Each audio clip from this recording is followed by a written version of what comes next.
This is A Lost Plot, the podcast where we explore meaning in movies together. What's up, universe? It is your boy back with another episode of A Lost Plot. As always, I am your host, Maverick, and here we have back with us our co-host, Avalon. Thanks for being back.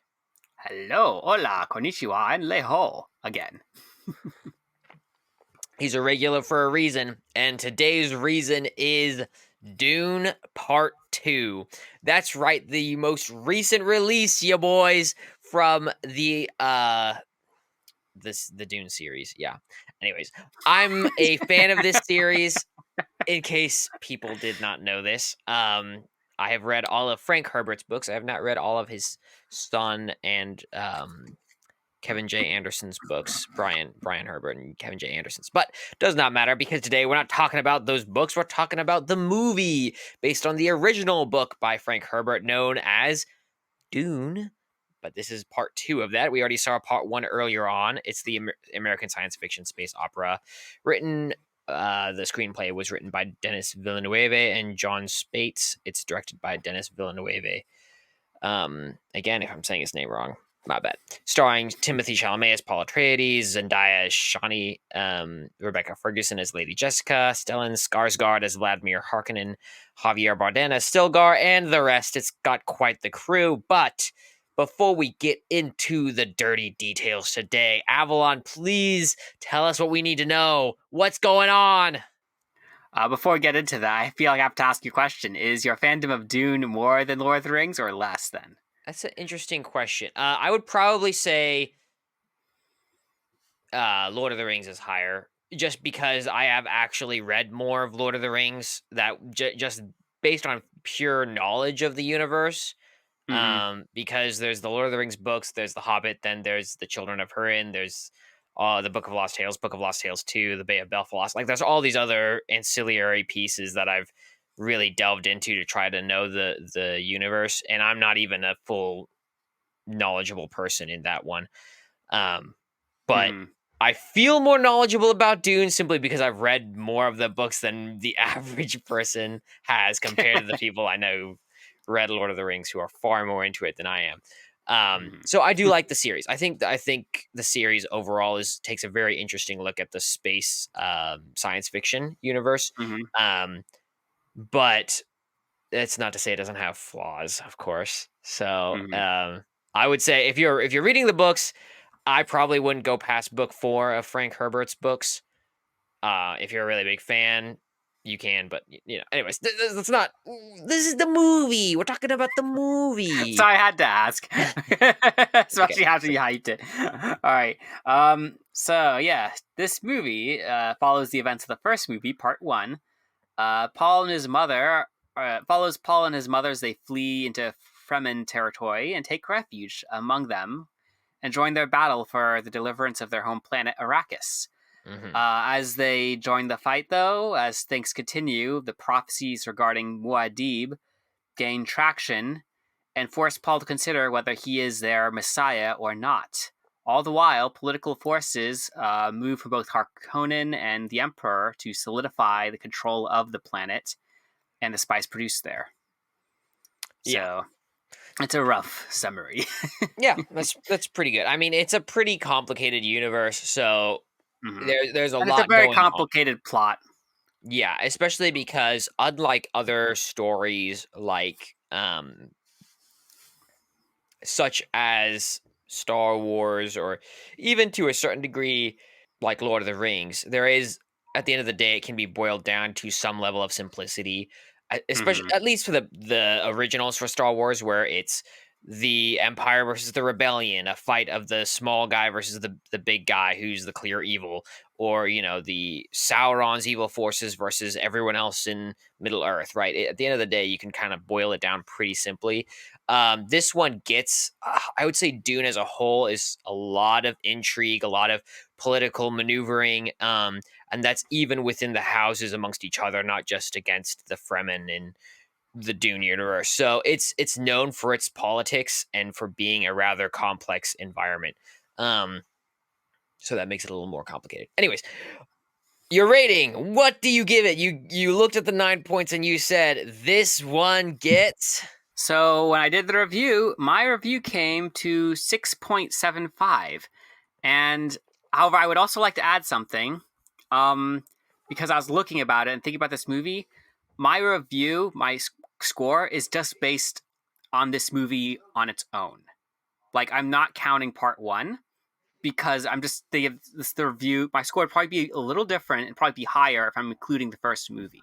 I decided to make my score just solely based on this movie, part two. Yeah, and I will say that is generally, I think, the best way to go about things. I think it's a lot safer to do just the one, and I don't...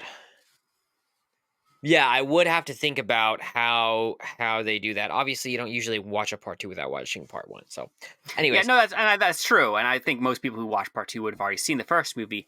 But I felt like I should review this movie as its own. Like, say some random person comes across this movie, how would they rate it on its own, kind of thing. So that yeah, does take some things, make things a little different when rating it.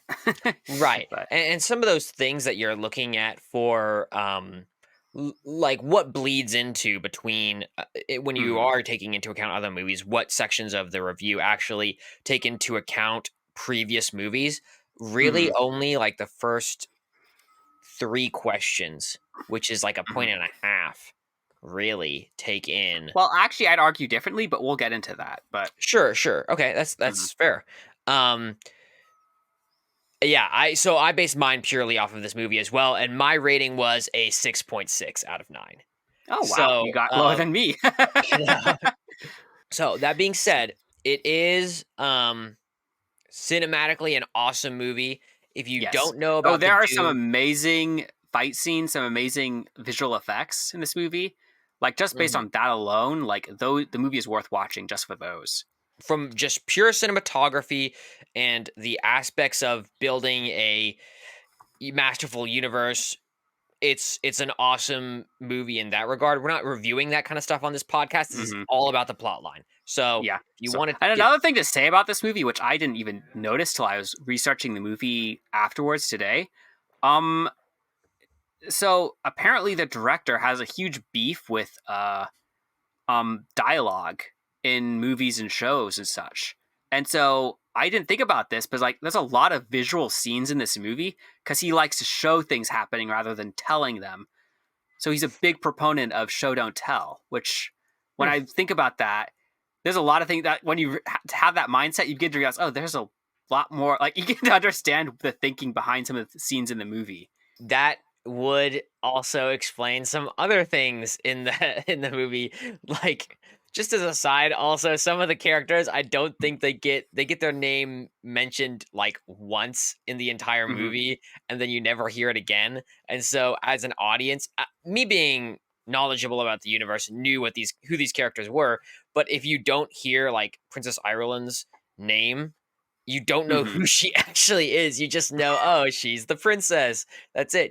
That happened a couple times, I think, in this movie. So be Hmm. aware of that kind Yeah. of stuff. We're going to push forward, go into the review, because that's why you all are here. So that opening scene, as we always start with, they reintroduce us to the characters. What did you think of the reintroduction to Dune, the reintroduction of Paul, of Shawnee, of the bad guys? What did you think?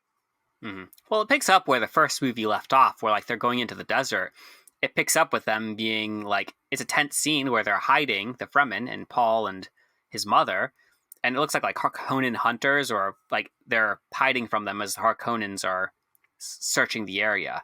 So it starts with like this tense situation that ends in a battle and death and more world building Mm. because it's showing how much they value water.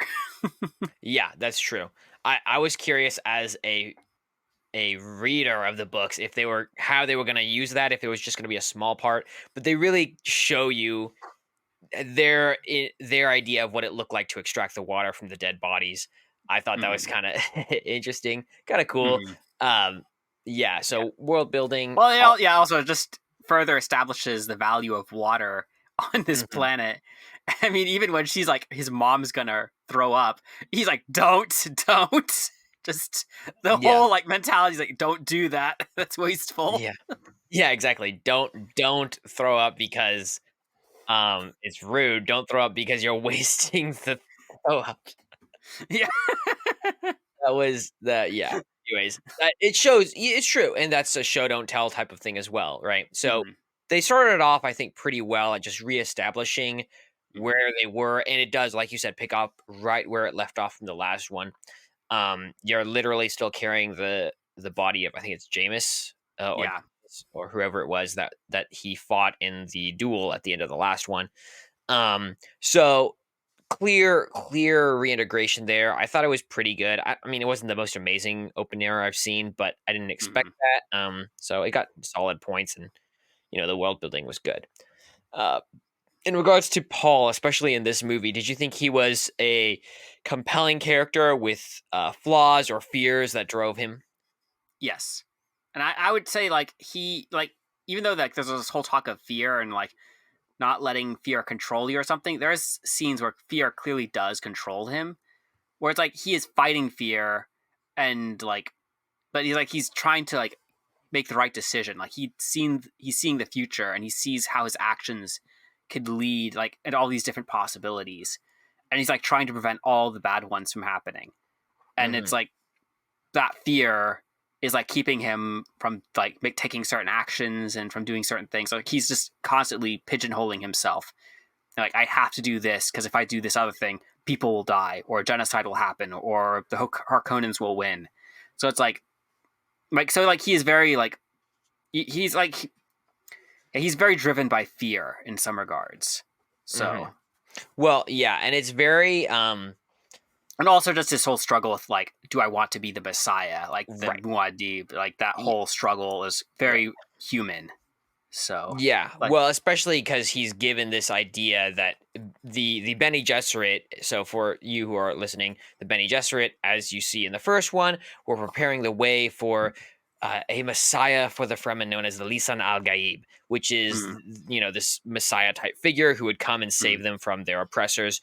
And the arrival of Paul and his mother Jessica on the planet of Dune is seen by the people as him coming as the Messiah.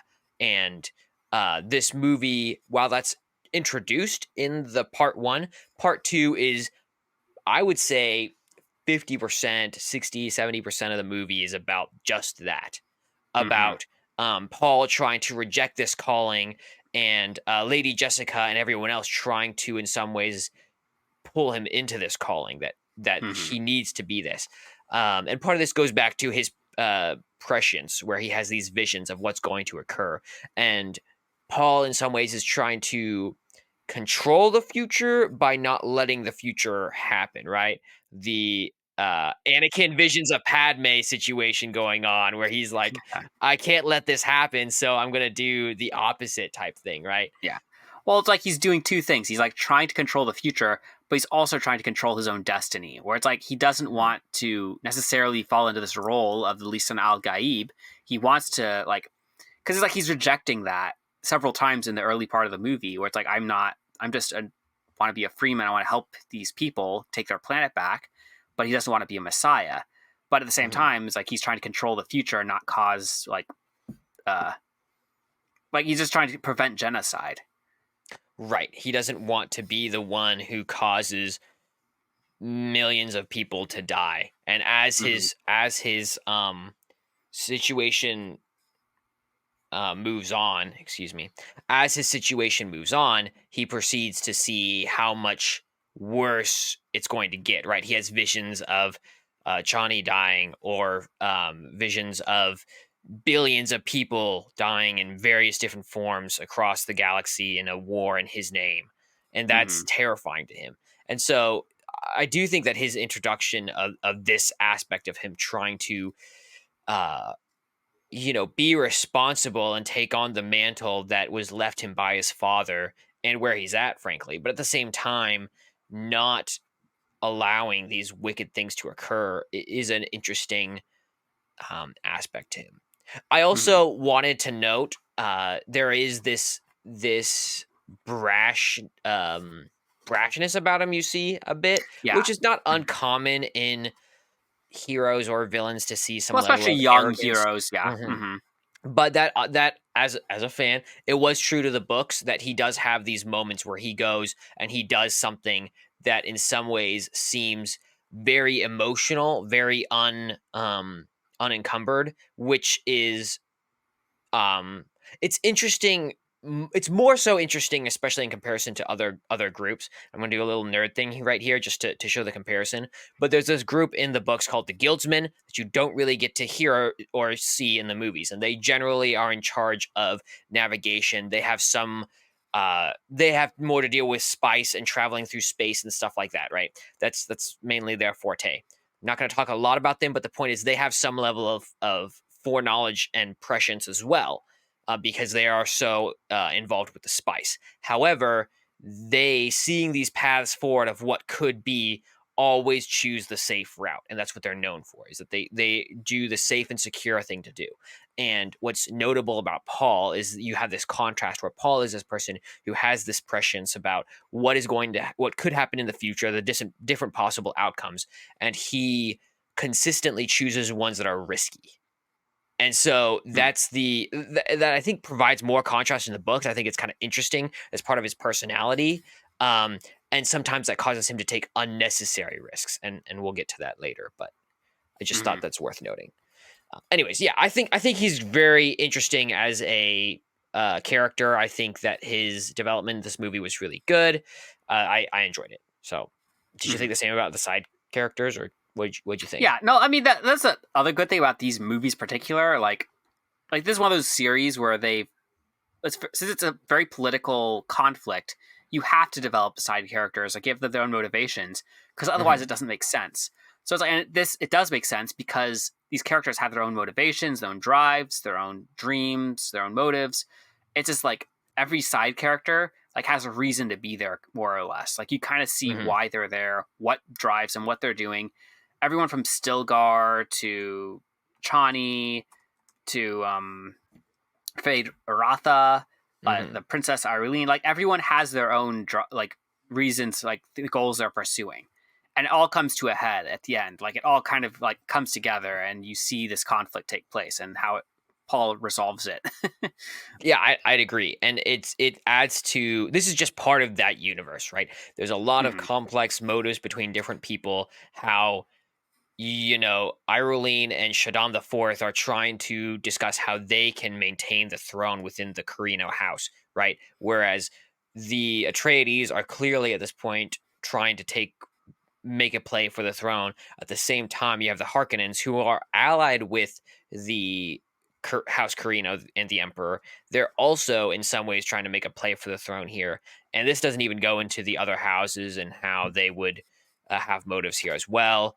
Or the Bene Gesserit a little bit, but not. Anyways, like there's all these different complex things, and so yeah, they played that out well here.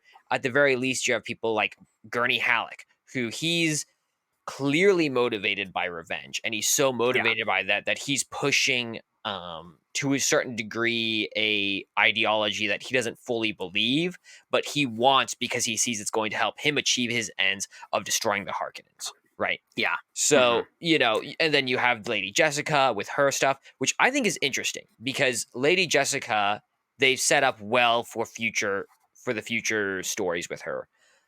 Just because she sees a path forward, right? She goes through the Water of Life trial, and she then becomes the Reverend Mother of the Fremen people and has the knowledge of all of the ancestors of this Bene Gesserit line, more or less, which is how kind of a ritual that occurs that most people die in, but if you survive, you take on basically the memories of all of the people who have taken this role before you. So that's what she does, and when she does that, she has all this history to look back on to then plan the future out of, and that's sort of how the prescience, the foreknowledge works in this universe. Is it's not exactly foreknowledge as much as it's like almost like predicting the future in some ways based off of what they've seen in the past, and they're able to do it very, very accurately. So, and that's not exactly right, but that's Mhm. kind of how it works, especially for the Bene Gesserit. Mhm. What was I trying to say with that? Sorry, I'm gonna be doing factoids, and I need to stop. So, Okay. point is, We were discussing side characters, yeah, but and I Lady think we finished Jessica. that. Well, the point I wanted to make with Lady Jessica before we move on is that Lady Jessica is interesting because she sees this future, right, that she wants for her family and for Paul. And in pushing toward that future, she in some ways alienates Paul from herself, which Mhm. is it's interesting because that even though they're allies and even though he's related to her, there's a division between them. And there's even division that continues in some ways in the Atreides household between Lady Jessica and the Atreides line because of how she acts and continues to act moving forward. So Hmm. it was interesting just because they were related, but they're not even on the same page. Yeah. Is there a compelling motive for the protagonist to be involved in this plot? Does Paul have good motive, good reason for being here? I would say he does kind of stand for an ideal in a way because it's like because they keep representing him as the Lisan Al Gaib, which is kind of like this messiah figure. Mm-hmm. So in a way, they keep referencing that, and it's almost like this hope and life for the planet, where it's like freedom from oppression, but also like a new like oceans and green life returning to Arrakis. Like that's affirmed several times. So it's like maybe not directly an ideal, but it's almost like this hope of something better. Like maybe that's what he stands for. Like, and even though he kind of rejects it, that's kind of what he stands for in this movie. That he's like this character, like he is hope for a better future. It's true, and especially the more he takes on the mantle of being the Lisan Al Gaib or the Kwisatz Haderach, Hmm. which is the same thing but for the Bene Gesserit. It's it's he has more and more motive as time goes on. At first, Hmm. it's basically like survive or die, right? And as he gets more involved with the Fremen, the more that they see him as a messiah, the more that he sees his role as being responsible for helping to help them out of their oppression from the Harkonnens, and it just gets more. He has more and more reason to stay, more and more reason to be involved, especially as things get worse for the Fremen and they lose the siege and stuff like that. So, yeah, I would say that he had good, compelling reason, and I gave him pretty good points on this. Did you think that the villain or the obstacle in the way of the main character was compelling? So, I mean, based on this movie alone, I mean, if you combine it with part one, yes.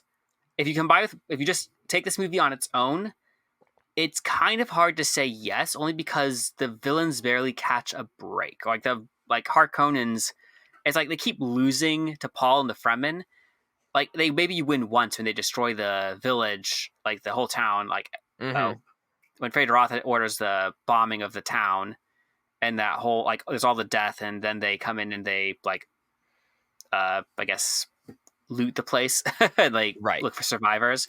But like that's like their only victory against that's shown up to the against the Fremen in this movie. Now this is part two, and if you take into account part one, like the deaths, like them killing his father, like all the other things that have happened, like they're definitely more compelling in that light. But in this movie alone, harder to say. I Yeah. mean, Feyd Rautha is shown to be more of an interesting new character, especially with him like his like psychotic fighting in the arena and everything like that. But Mm-hmm. we barely see that after the fight in the arena. We're just showing him like kind of leading men to fight and like humiliating his brother. We're not really showing him fighting Paul and the Fremen very much. So No, and that's true. Um, honestly, I agree with you. I didn't give them a ton of points for this, and yeah. that's one of my disappointments with this movie is because and I was thinking about this because there's other movies such as which we have not reviewed, but I think it would be worth at least noting movies such as V for Vendetta, where the protagonist in that story is one that is pretty consistently fighting off the bad guys, right? And yet, I would still say that has some level of compelling buildup especially in the middle of the movie. And the question is, how do you have that? Now, a lot of that comes from the uncertainty that you have Mhm. about the Yeah. outcome. And the more you can build that uncertainty, the more effective you are at building that tension and making people hooked to see what happens next. So the question is either you have to have a very mysterious hero where they're so mysterious you really don't know what they're going to do next, or you have to have uncertainty in regards to their success, which is where the villain and the obstacles in their way are very powerful and very likely to stop them. And I think that's where this one fell short, because there wasn't enough uncertainty about what was going to happen to Paul in a general sense, in that Mhm. you might not know how the entire plotline is going to play out. But you do know is that he is going to eventually become the Messiah, likely, based on the opener, Mhm. and he's going to fight his enemies, the Harkonnens, and probably the Emperor, right? Yeah. Those are pretty easy extrapolations based off the first 5 minutes, 10 minutes of the movie. Mhm. And so Yeah. if us as an audience are seeing that fulfilled, we have to have enough things stacked against us to make us believe that might not actually happen. Because Mhm. otherwise we're going Well, to default to assume that the story is going to play out as we expect. but yeah, what carries the movie though, like as you said at the beginning, like it's mostly focused on Paul's struggle of being, do I want to be this Messiah figure? Like if you really look at the conflict and the what's engaging is like, will his fears happen? Like will his like when he sees the visions of genocide, people Mhm. dying, is that what's going to happen? And in a way, we're kind of not really given an answer by the end of the movie even. So it's hard to say that was the main conflict. Like you kind of do, but you kind of W don't. But Right. and also Well, because there mhm. and Keep going, keep going. I don't want to jump ahead too far, but at the same time, the way this movie ends, it kind of leaves things hanging for another movie. Like clearly, it's leading to Dune Messiah or something. Like some things, like there is Mhm. some finality, but it's like it's leading into something more. Um, I haven't read the book in a while, and I've only read the first book. I Mhm. remember the book being more final, the first book, like in the way it ended. So maybe it's just years gone by and I don't remember it very well, but I don't know. Yeah. Well, we will get to that. Because Mhm. I had some thoughts when I first Mhm. watched it as well. I needed to do some research, so I did. So Mhm. we'll be sure to cross check that. But before we get to there, because I do think that this heightening the tension was important. That, Mhm. like you said, Feyd Rautha was great in many ways. I think that he Mhm. was one of those characters that you thought if he actually comes into contact with him, this could be a problem. And when he happens Mhm. at the end, I thought there was some tension there that was good. Mhm. Vladimir Harkonnen is also a compelling villain, I think, in some ways. He wasn't really utilized in this movie, though, which is kind of a Mhm. waste. So Yeah. I don't think that he was as effective as he could have been. Um, and then the water of life. That was another point that was kind of central, like you said, to that internal conflict of, is he going to take on this role of the Messiah? Does center around taking this poison and becoming a man who takes on this ritual that only women took on because only women ever survived. And those were all interesting, but other characters like Mother Gaia Helena, who was um the Bene Gesserit Reverend Mother from the first one, who was originally in some ways an enemy, is not really playing much of an enemy role in this one. The Emperor Shaddam IV doesn't even really play that much of a threat. Iruline doesn't play much of a threat. Raban even doesn't really play much of a threat. And so a lot of these characters were um, not as effective as I think they could have been. And Mhm.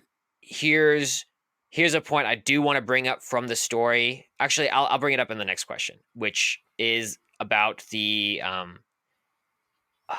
did I miss something? No, I didn't. Okay, yeah, about the world shattering loss. Was there world shattering loss in this story? I guess in a way, and I'm not. It depends on how you interpret the ending. I guess is the other thing. It's just like, does he lose Chani at the end compared to the like? Because in the book he Hmm. doesn't, but in the movie it's clear like she's walking off alone because he's agreed to marry the emperor's daughter to kind of create an alliance, more or less to create a peace and to to create Yeah, to more or less gain power and to establish the Fremen more in the whole conflict. So yeah. though it sets him against the other houses. I think that's gonna be more of like the twist at the end, or what's supposed to be the twist at the end was that. I wouldn't Mhm. say that was like a moment of world-shattering loss necessarily. Yeah. We could discuss that. I overall said no, and Yeah. I think that I that's mean, if significant. you don't count that, then I'd say no too, because I can't think of Mhm. anything that would be world shattering loss. Like he doesn't lose very much in this movie, so he loses a lot in the first movie, but not in this one. Right. And so let me throw at you a little bit of something that they took out from the book that I think they should not have. And I hate to Okay. be one of those guys like, oh, they didn't follow the book. It's so bad. But the reason that it's important that they didn't follow the book in this place, and there's other things they took out that I was okay with. Right. Hmm. Count Fenring is a character in the books that was a very influential character to the Emperor. He plays a big role in some of the books. He's kind of an important figure, especially because he was an attempt at the Kwisatz Haderach by the Bene Gesserit earlier on. They took him out. I don't really care because at the end of the day, this is the only book he shows a major role in for a while. Doesn't actually affect as much as I think he needs to. I was fine with Dennis taking that out. Um, the thing that they took out that I have a problem with is they took out um, Paul Atreides' first son. Paul Atreides has a son with Shawnee called Leto the Oh. Second the Elder. And this is significant because there is a raid on the siege, and in that raid, two things happen. One, his sister. So also in the books, his sister isn't in the womb the entire time. She gets born and she becomes like 2 years old, and she's a, a freaky 2 year old because she has consciousness because of her mother drinking the water of life when she was pregnant. So it awoke Aliyah, Paul's sister, Jessica's daughter, when she was still in the womb. She becomes conscious, and then she is born, and she's a 2 year old walking around with a fully developed brain, more or less. And Hmm. She it's acts like an creepy. adult in Yeah, some ways. yeah, it's creepy, and that's part of the point. But so in the books, she gets captured. That's one of the two things that happens. The second thing that happens is that Paul's son dies. Paul's infant son dies. And that's a significant loss for him. That's part of the reason that propels him forward into the story. And I think that's a perfectly strong, motivating reason for Paul to be uniting the tribes, to take on the mantle, and all of those other things. I think that's a very strong motive for him moving forward. And so I'm really confused why they took that out specifically. Probably because of time. They thought that they needed to add other things. But of all things to cut, that is, I think, one of the more emotionally heart pulling things you could have kept in. Dude, I So, completely forgot about that till you mentioned that, but you're right. Like my brain, like I remember that now that you've said that. yeah. And, Like and in the it's book. a big deal. It's like a Yeah. big deal to him. It's a big deal to her. Hmm.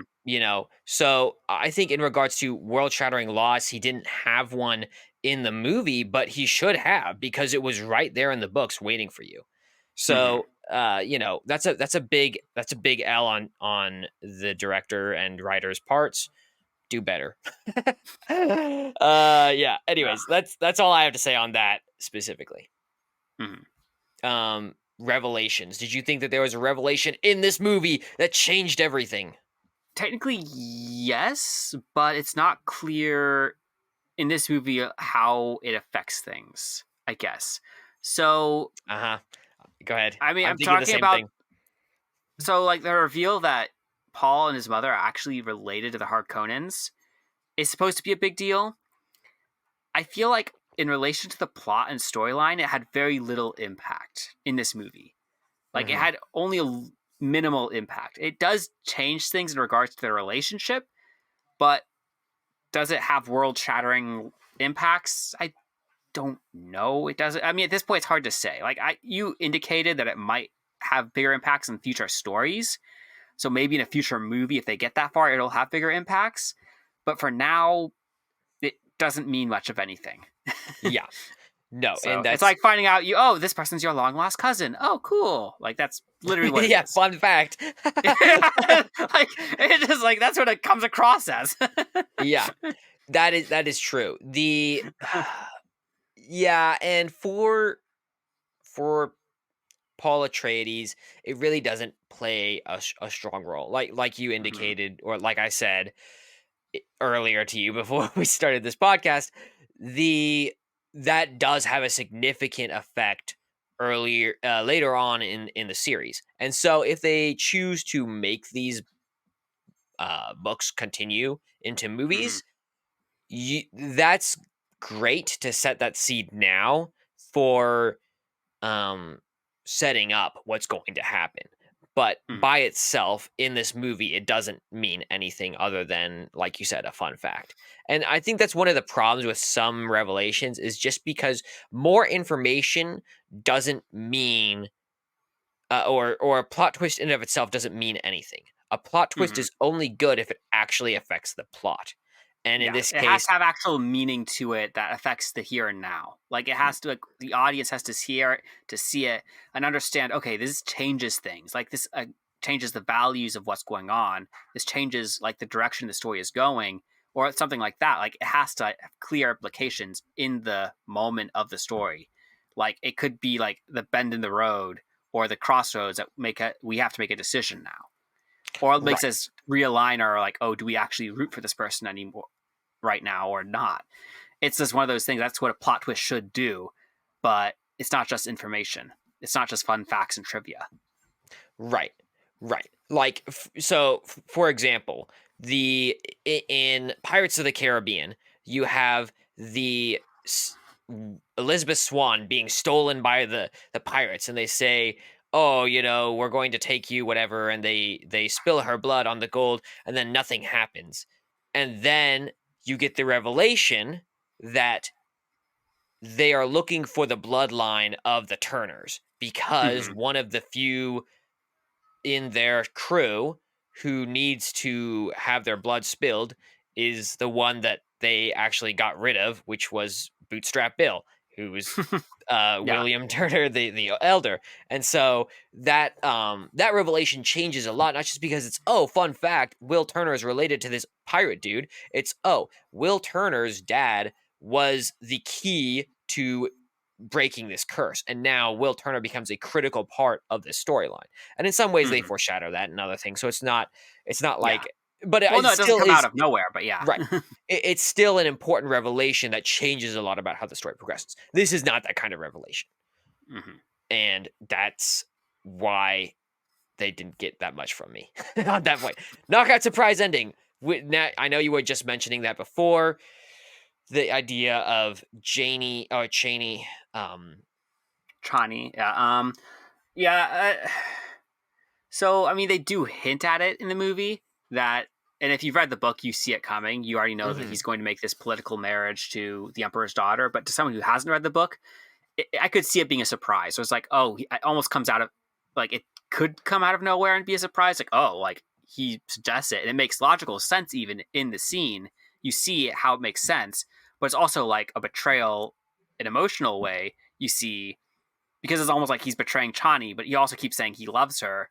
So it's almost like for the audience, it would be a surprise ending if they aren't familiar with the books, possibly. Right. Well, especially in an environment where, oh, love trumps all. You Mhm. marry who you love, and all of that. The idea that this political arrangement was being made by Paul for the sake of what he saw as, oh, this is going to help bring peace to the galaxy by Mhm. making this political arrangement, makes, I think, a little less sense to some people. But I think I think it was a good move. I don't think I had a problem with it. I actually preferred how they did it in the movie compared to the book on this one, because Okay. in the book, more or less, Paul explains this all to Chani, and he's like, "Oh, I still love you the most. Don't worry." And then Jessica's like, "Oh, he still loves you the most. Don't worry." And she more or less just goes along with it. Versus in this one, the fact that she's upset about it is very clear, and um in some ways has more of an emotional pull, I think, than it does in the books. And to be honest, this is another point where I think if they had kept his son in, it would have had even more of an emotional pull. because it's would literally have. you literally have this moment where it's like, okay, you love this girl, you had a child with this girl, clearly this is the right person for you, and then you go and you reject her in some ways for the sake of this political arrangement. How could you even do that? And I think that would have been more effective. And it's like just that one small thing they decided to cut. Well, not maybe literally small thing, but not a that was a big part of the books in some ways, not in just because of the emotional fact of it. And I think they wasted that potential again. Yeah. Don't want to belabor that. I just think it's worth noting. Shame. Transformation. I think transforming characters are really important to me. I think it shows a lot about great characters when you see that growth. Did you see that growth in this movie? Yes, Paul does change over the course of the movie. Like he is more like he becomes a leader at the end of the book, where it's like he definitely has more confidence, more courage, and he's taking the lead, the initiative at the end of the story, as opposed to like just trying to avoid certain outcomes, like just trying to integrate with everyone else. Because that's what it looks like he's doing more or less at the beginning of the movie, like trying to integrate into the Fremen culture, not really taking a leading stance. Whereas at the end of the story, he's clearly leading. He's making the decisions. He's telling people what to do, and it's like he has embraced the role of the Lisan Al Gaib. He's like, yes, this is who I am now. Yeah, and it is good, especially with I will say it happens a little early in the story, so you have him have this emotional turmoil, and then after the Siege Tubber is attacked, he proceeds to take the water of life. And from that point forward, he's pretty committed to his role as the Lisan Al Gaib, the Kwisatz Haderach, and his role in taking down the Harkonnens, overthrowing the House Carino, and becoming the ruler of the universe. So the my only problem with it is once he's taken that elixir, there is no development from there, and he's pretty much stagnant from that point forward, and that you still have like a good hour left in the movie. So it's like it's I don't know. I think that it was a little early. I wish they would have tried to do at least something else with it. What exactly that looks like, I don't know. I still gave it full points for this because I think it will still a good development arc, right? He's trying to not make a decision in this, and then he realizes he's being forced to make a decision. And at the end of the day, he's faced with a trolley situation. And what does he decide to do? He pulls the lever.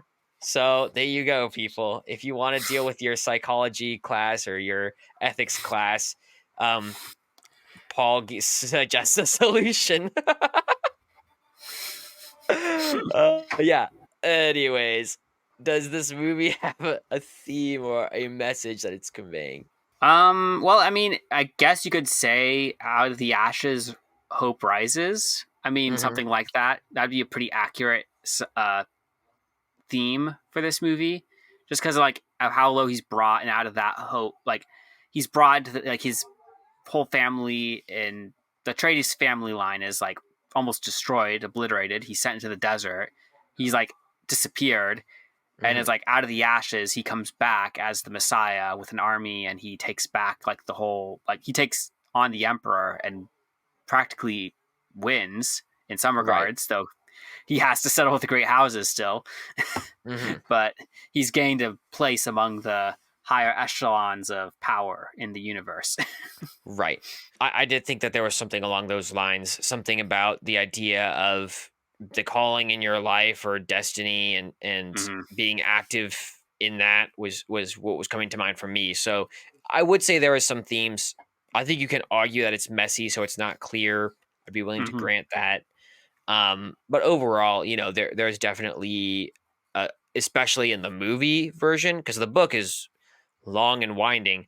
The movie in this case is actually more clear, I would say, on that kind of thing, which is well, the movie is still a slow build in some scenes. I was like, it's not like action packed or anything, like boom, boom, boom. It's just like there are some character development. I think there's even some scenes in this movie that weren't in the book.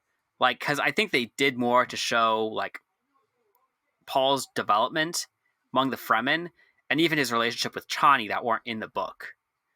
I think. Yeah, like the They made wind, the sense. Yeah. moisture, wick, nets or whatever they are. Yeah. Mhm. Yeah, for sure. There's some things that are definitely part of the book, like the grandfather worm that he rides and whatnot.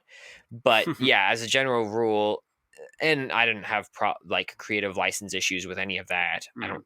Yeah, no, I I thought it didn't was either. Yeah. in regards to the ending. Before I get too far out, I know you said there were some things you were curious about in the end. Um, I thought that there was a couple things that stuck out to me. I thought Mhm. for one, well, go ahead and say what your concerns were, what you weren't sure of before I just. Well, no, I'm just trying to remember how the book ends in regards to the conflict. Because I don't remember like this war with the great houses being like incoming or whatever. I just got the impression that things were finalized or something. So when I read the first Mhm. book, I wasn't like motivated to like, oh, I need to read the second one. Like, what's going to happen next? I got this feeling like, okay, this is how the story went. This is like almost like it was all said and done, more or less, when I read the book, Yeah, which is yeah, not the impression you get when you watch this movie, which is like, oh, there's still something coming. There's more. Like, there's a war coming.